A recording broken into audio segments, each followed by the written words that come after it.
Long ago, if memory serves me, my whole life was a banquet where everyone's heart was open, where all the wine flowed. And one evening, I pulled beauty down on my knees, and I found her bitter, and I hurt her. I took arms against justice. I ran away, O witches, O misery, O hate, confide my treasure unto you. Expelled from my mind all human hope, and every form of joy, I strangled it. I pounced on it like a stealthy wild animal.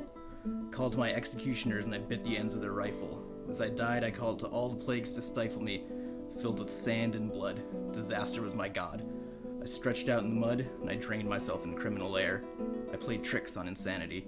And with springtime, I found myself with an idiot's terrifying laughter.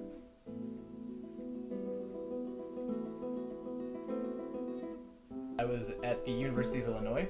I was doing very poorly, not showing up to classes, did not want to be there. I would not go to class, but I would spend all day in the libraries. They had an art library where I just look through these giant, beautiful prints of Basquiat or the Expressionists, or whoever I was into at that age. And then I would also go to the literature library and I spent a lot of time looking through poetry, which I never liked when I was a teenager, but at that age I was starting to get into. And there was this name that I knew that was Arthur Rimbaud, and it was a lot of my heroes were really into this guy. During one of these days when I was just in the library killing time, I found a book of Rimbaud, A Season in Hell.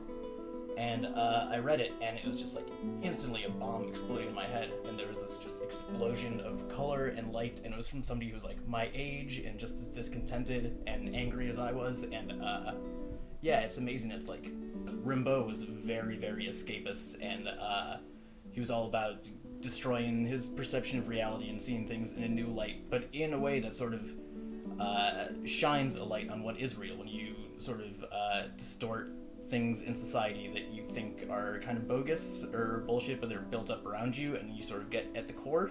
I feel like the best books are the ones you can keep on going back to.